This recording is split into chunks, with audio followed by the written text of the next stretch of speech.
ఉద్యమకారుడు అయితే ఉద్యమం చేసిన వాడైతే ఉద్యమంలో ఆయన మొత్తం తెలంగాణ నుంచి ఆలోచించిన వాడైతే మరి ఉద్యమకాలతోటే ఉంటుండే ఉద్యమంలో ఉంటుండే అన్ని పొజిషన్లు ఇచ్చారు వాళ్ళకు ఉద్యమం చేసిండు కాబట్టే బీఆర్ఎస్ పార్టీలో ఆయన ఎమ్మెల్యేగా ఎన్నోసార్లు అయిండు మరి మంత్రి అయిండు అన్ని పొజిషన్లు ఇచ్చారు ఆయన ఎక్కడ లేని ల్యాండ్లను కొనుక్కున్నాడు మరి పక్కల ల్యాండ్లను కూడా గుంజుకున్నాడు అలాంటివన్నీ చేసిండు మరి మీకు అందరు తెలుసు ఎండోమెంట్ ల్యాండ్ల విషయంలో కదా ఇదంతా జరిగిన కొట్టాటంతా ఎండోమెంట్ ల్యాండ్ విషయంలో మరి ఆయన చాలా చిన్న మనిషి చాలా పెద్ద లెవెల్లో పోయి మొన్న మధ్య మా ఉప్పల్లో హుజురాబాద్ నుంచి దళితులు వచ్చారు వాళ్ళ దళితులు వచ్చి వాళ్ళు ప్రెస్ మీట్ పెట్టి ప్రెస్ క్లబ్ లో కూర్చుండి ఆయన గురించి మాట్లాడడానికి వస్తే ఈయనకు సంబంధించిన గుండాలు వచ్చి మరి ప్రెస్ క్లబ్ మీద దాడి చేసి దళితుల మీద దాడి చేసే మరి ఈ రోజున కేసులు కూడా జరిగినాయి మరి ఆయన చూడడానికి ఏదో అమాయకులాగా ఏదో చిన్నగా ఏదో చాలా సౌమ్యంలా కనబడతాడు కానీ ఆయన పనులు అట్లేం లేవు ఇంకా వేరే బాధితులు కూడా వస్తున్నారు ఆయన కట్టేసి కొడుతున్నాడంట భార్య ముంగట భర్తను కొడుతున్నాడంట కొట్టిపిస్తున్నాడంట నానా బీభత్సం చేస్తున్నాడంట సరే అవన్నీ ఆయన విజ్ఞతకు వదిలేస్తుంది నాకు సంబంధించింది కాదు ఇది అన్న మల్కాజ్గిరిలో పర్టికులర్ గా చూస్తే దేశ నాయకులే వస్తున్నారు వాళ్ళ అభ్యర్థుల గెలుపు కోసం బీజేపీ నుంచి నరేంద్ర మోడీ గారు వస్తున్నారు కాంగ్రెస్ నుంచి రాహుల్ గాంధీ సోనియా గాంధీ గారు వస్తున్నారు మరి బీఆర్ఎస్ నుంచి లక్ష్మారెడ్డి గారి గెలుపు కోసం ఎవరు వస్తున్నారంటే ఉపేందర్ తెలంగాణ తీసుకురావడానికి తెలంగాణలో ప్రజల గురించి 12 సంవత్సరాలు కొట్లాడి మరి సోనియా గాంధీ గారి తల వంచి తెలంగాణను తీసుకొచ్చిన వ్యక్తి కేసీఆర్ గారు కేసీఆర్ గారు అండదండలు ఉంటాయి కేసీఆర్ గారు వస్తారు దాంతో పాటు ప్రజలు ఎవరైతే ఉన్నారో మల్కాజ్గిరి ప్రజలు ఈసారి ప్రతి ఒక్కరు కూడా వాళ్ళే నా బ్రాండ్ అంబాసిడర్గానికి వాళ్ళే నా గురించి రావడానికి ప్రతి ఒక్కరు కూడా నన్ను ఆశీర్వదించడానికి వాళ్ళే బ్రాండ్ అంబాసిడర్ అవుతారని చెప్పి నేను తెలియదు. మీ మాటలు వింటుంటే నాకు కొంచెం విచిత్రం అనిపిస్తుంది అన్న. ఏ అభ్యర్థి అయినా కూడా నా గెలుపు కోసం పెద్ద పెద్ద నాయకుల పేర్లు చెప్తారు, మీరేంది కార్యకర్తలు ముందు పెడుతున్నారు? కార్యకర్తలు గమనిస్తున్నారు, ఎందుకంటే కార్యకర్తలు 5 సంవత్సరాల నుంచి వెళ్ళి వాళ్ళు అనుభవించిన నరక యాతన అనేది వాళ్ళు బయట చెప్పరు. వాళ్ళ ఓటుతోటే చెప్తారు. వాళ్ళు ఈసారి తప్పకుండా వాళ్ళ ఓటుతో చెప్తారు. అన్న సూటిగా చెప్పండి అన్న, బీఆర్ఎస్ ని ఇప్పుడు ఉన్న పరిస్థితులలో బీజేపీ కాంగ్రెస్ ని కాదని బీఆర్ఎస్ ని ఎందుకు ఓటేయాలి స్థానిక మల్కాజ్గిరి ప్రజలు అంటే? బీఆర్ఎస్ పార్టీ గత 10 సంవత్సరాల నుంచి వెళ్ళి మరి ఎంత డెవలప్మెంట్ చేసింది, తెలంగాణ తీసుకురావడమే కాకుండా మరి కేసీఆర్ గారు ముఖ్యమంత్రిగా ఉన్నప్పుడు అందరికి తెలిసిన విషయమే, మరి భారతదేశంలోనే తెలంగాణ డెవలప్మెంట్ అయిన రాష్ట్రంలో భారతదేశంలోనే ముందంజలో పోయింది.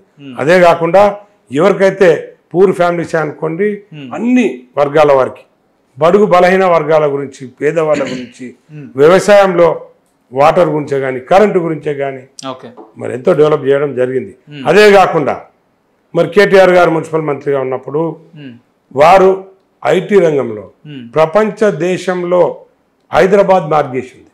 ప్రపంచ దేశంలో మరి యువత అంతా కూడా మన దేశంలో ఎవరైనా జాబ్ చేయాలి ఐటీ రంగంలో అంటే హైదరాబాద్ ఎంచుకునే పరిస్థితి వచ్చింది. ఈ రోజున మరి బీఆర్ఎస్ ప్రభుత్వంలో ఏ రకంగా రాష్ట్రమే కానీ అలాగే మరి హైదరాబాదే కానీ, హైదరాబాద్లో 10 సంవత్సరాల కింద ఎవరైనా వచ్చేవాళ్ళు హైదరాబాద్కి ఇప్పుడు వస్తే ఇది హైదరాబాదేనా నమ్మొచ్చా, ఇంత ఇన్ఫ్రాస్ట్రక్చర్ ఏంది, ఇంత డెవలప్ అయింది ఏంది, ఈ రోడ్లు ఏంది, ఇవంతా డెవలప్ చేసి ఉంటే ఎందుకన్నా ఇటువంటి మనం ఈసారి బీఆర్ఎస్ పరాజయం పొందిందంటే? బీఆర్ఎస్ పరాజయం పొందడానికి మీకు ఇంతకుముందు నేను చెప్పిన గ్రేటర్ హైదరాబాద్ లో ఈ డెవలప్మెంట్ చూసి బీఆర్ఎస్ పార్టీని ఆశీర్వదించరు. మా పార్లమెంట్కి వస్తే మా పార్లమెంట్ లో 7 సెగ్మెంట్ ఉంటే అసెంబ్లీ సెగ్మెంట్ 7 గెలిచాం.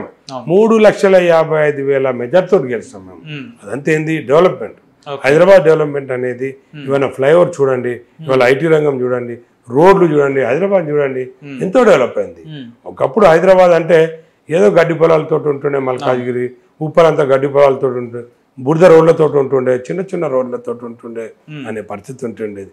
ఈ రోజున ఏమైపోయింది, ఇన్ఫ్రాస్ట్రక్చర్ డెవలప్మెంట్ తోటి హైదరాబాద్ అనేది కూడా అసలు మన దేశంలోనే అత్యధికంగా డెవలప్ అయిన సిటీలలో హైదరాబాద్ ఉంది. అన్న లక్ష్మారెడ్డి గారికి ఓటు ఎందుకు వేయాలన్నా అంటే 20 ఏళ్లుగా తను చేస్తున్న సేవా కార్యక్రమాలను చూసి ఆయనకు ఓటేయాలన్నా లేదంటే బీఆర్ఎస్ పార్టీ గుర్తు చూసి ఓటేయాలంటే? ఉపేంద్ర గారు చెప్తా నేను, ముఖ్యంగా బీఆర్ఎస్ పార్టీ డెవలప్ చేసింది మల్కాజ్గిరి పార్లమెంట్ గా హైదరాబాద్ డెవలప్ చేసింది. డెవలప్మెంట్ అంతా కూడా కనబడుతుంది. ఓకే. ఇప్పుడు ప్రజలకు మేము డెవలప్ చేసాము ఉట్టి ఎవరు అంటే వినరు. ఇప్పుడు వీళ్ళు 6 గ్యారంటీలతో వచ్చారు కాంగ్రెస్ పార్టీ వాళ్ళు, దానికి వారంటీ లేదని వాళ్ళే చెప్తున్నారు. మరి ఇంతకుముందు కరెంట్ ఎట్లుంటుండేది, ఈ రోజున కరెంట్ ఎప్పుడు వస్తుందో ఎప్పుడు వస్తుందో పరిస్థితి ఉంది. ఇంతకుముందు నీళ్ళు ఎట్లా వస్తుంటుండేది ప్రజలందరికీ తెలుసు. ఇప్పుడు నీళ్ళు ఎప్పుడు వస్తున్నాయి, ఎప్పుడు పోతున్నాయి, ఎవరికి నీళ్ళు వస్తున్నాయి, ఇలాంటివి ఎన్నో ఉన్నాయి. హైదరాబాద్లో డెవలప్మెంట్ చూసి ఓటేస్తారు. అలాగే నేను కూడా గత 25-30 సంవత్సరాల నుంచి ప్రజలకు తెలుసు, ప్రజల సేవలో ఉన్న నేను, నన్ను చాలా మంది గుర్తుపడతారు, నేను చేసిన సేవలు గుర్తుపడతారు. కాబట్టి నేను వేలాది మందికి నేను ఎడ్యుకేషన్ ఫ్రీగా చేయించిన, వేలాది మందికి నేను మెడికల్గా ఆపరేషన్ చేయించిన, వేలాది మందికి నేను పేద మహిళల గురించి నేను జీవనోపాధి చేసిన, వేలాది మందిని నేను ఎందరినో అన్నా అంటే నేనున్నా అని చెప్పి నేనున్నా. ఇప్పటివరకు దాదాపు నేను ఒక 275 మెగా మెడికల్ క్యాంపులు చేస్తాను. 275. సో ఇలాంటి చాలా ప్రోగ్రామ్స్ చేస్తాను నేను. చెప్పుకోవడం కాదు, ఇప్పుడు ఎవరైనా చెప్పుకుంటా వాళ్ళు కూడా అంటారు. ఇప్పుడు రాజేంద్ర గారు అంటారు, ఇప్పుడు వచ్చేమంటే రాజేందర్ గారు ఒకటే అంటాడు, నాకు కూడా ఇక్కడ ఇల్లు ఉంది అంటారు. నాకు కూడా అమెరికాలో ఇల్లు ఉంది, నాకు అమెరికాలో ఇల్లు ఉంది. అక్కడ సిటిజన్ కాదు కదా, నాకు అమెరికాలో ఇల్లు ఉంటే నేను పోయి అమెరికాలో పోయి ఇంకేదో లేదు. నాకు ఢిల్లీలో కూడా ఓ ఇల్లు ఫ్లాట్ ఉంది నాకు ఢిల్లీలో. సో నేను ఢిల్లీలో నాకు ఇల్లు ఉందంటే నన్ను ఆశీర్వదిస్తాను ప్రజలు. నీకు 10 ఇల్లు వచ్చాడా, నువ్వెవరు, నువ్వేం చేసావు ప్రజలకు, నువ్వు ఎందుకు వస్తావు? సో అట్లనే సునీతమ్మ కూడా అంతే. మరి అక్కయ్య మరి ఎందుకు వస్తుందో మరి ఆమె పరిస్థితి ఏంటంటే ఆమెకు ఇష్టం అని చెప్పి జాయిన్ చేసుకున్నారు. అక్కడ ఇక వాళ్ళ ఈక్వేషన్స్ వాళ్ళ కొట్టాట పంచాల తీసుకొచ్చి అక్కడ ఇక్కడ దింపారు. నేను మీ ఇంటర్వ్యూకి వచ్చే ముందు కింద మీరు భోజనాల సెక్షన్ దగ్గర ఒక డ్రైవర్ అన్నగారు ఉన్నాయి, వారిని అడిగిన నేను, ఎట్లా ఉంటుంది లక్ష్మణ వ్యక్తిత్వం ఎట్లుంటుంది అంటే ఆయన మాట చెప్పిండు. ఉదాహరణకు ఆయన జేబులో 70 రూపాయలు ఉంటే మాలాంటి వ్యక్తులకు ఆపదాన్ని వెళ్ళిన వ్యక్తులకు 50 ఇచ్చి 20 రూపాయలు మాత్రమే తీసుకునే వ్యక్తి అన్న మహానుభావుడు అని చెప్తున్నాడు. ఒకవేళ మీ దగ్గర అంత ఆర్థిక వనరులకు సంబంధించిన విషయాలు ఉంటే ఎందుకన్నా అందరు నాయకులు లేక దాచుకోవాలి, లేదంటే సంపాదించి దాచుకోవాలి అని కాకుండా ఎందుకు పేద ప్రజలకు ఇవ్వాలనే కాన్సెప్ట్ మీకు ఎందుకు వస్తుంది అన్న? ఉపేందర్ అన్న, దీని విషయంలో ఒకటి చెప్తాను నేను. ఓకే. నేను చిన్నప్పుడు పేదరికాన్ని చూసిన. నేను ఇవన్నీ ఎందుకు చేస్తా అంటే దేవుడు నన్ను మంచిగా పెట్టాడు, నన్ను మంచి పొజిషన్లో పెట్టాడు. నేను ఉన్నదంతా తీసుకొచ్చి నేనేం ఖర్చు పెట్టా కదా, నేను సంపాదించుకున్న దానిలో ఓ సగభాగం నేను ఖర్చు పెట్టుకుంటా, ఓ సమ్ పర్సెంటేజ్ ఖర్చు పెట్టుకుంటా. దానిలో నాకు ఆనందం ఉంది, ఎందుకంటే నేను కూడా పేదరికం చూసాను కాబట్టి. ఈ రోజున నాకు ఎంపీ టికెట్ వచ్చింది, మరి కేసీఆర్ గారు ఆశీర్వదించి నన్ను ఇచ్చిండు. నాకు ఎంపీ టికెట్ రాకున్నా, నాకు 4 సార్లు ఎమ్మెల్యే టికెట్ రాకున్నా కూడా నేను ప్రజలలో ఉన్నా, సేవలో ఉన్నా. అది నాకు చాలా ఆనందంగా ఉంటుంది. ఒకవేళ చెప్తున్నాను, మీరేం తప్పుగా అనుకోకుండా, ఒకవేళ బీఆర్ఎస్ ఎంపీగా మీరు ఓడిపోయినా కూడా పేదల కోసం మీ ఇంటి తలుపులు ఎప్పటికీ తెరిచే ఉంటాయా, లేదంటే రాబోయే రోజుల్లో మూసుకుపోతాయా? అంటే ఉపేందర్, నేను 4 సార్లు నాకు టికెట్ రాకుండా నేనున్నా. రాజకీయాలలో సరే, నేనైతే ఓడిపోతే అనే పదాన్ని మాత్రం నేను ఎవరు మాట అన్నా నేను దాన్ని ఖండిస్తా. అంటే ప్రజలు మీరు చూస్తారు కదా, ఓడిపోతా అనే పదం రాదు, నన్ను ఆశీర్వదిస్తారు. నన్ను ఆశీర్వదిస్తారు. ఇంతకుముందు 3,55,000 మెజార్టీ వచ్చింది. ఒక్క ఓటు ఎక్కువనే వస్తుందని తక్కువనైతే రాదు. అంటే ఇది బీఆర్ఎస్ పార్టీ మీద నమ్మకం లేదంటే మీ కార్యకర్తలు? బీఆర్ఎస్ పార్టీ మీద నమ్మకము, మరి కేసీఆర్ గారు చేసిన అభివృద్ధి మీద నమ్మకము, కేటీఆర్ గారు హరీష్ రావు గారు చేసిన అభివృద్ధి మీద, అన్ని పార్లమెంట్ నియోజకవర్గ కార్యకర్తలు నన్ను దీవిస్తారనే నమ్మకం. అన్ని పార్లమెంట్ నియోజకవర్గం సంగతి పక్కన పెడితే మల్కాజ్గిరి విషయం వచ్చేసరికి రాష్ట్రంలో కొంత చర్చాంశనీయంగా నడిచే అంశం. ఎందుకంటే గతంలో ఇప్పుడున్న ముఖ్యమంత్రి గారు ఇదే నియోజకవర్గం నుంచి ఎంపీగా పోటీ చేసిన సందర్భాలు, గెలిచిన సందర్భాలు మనం చూసినాం.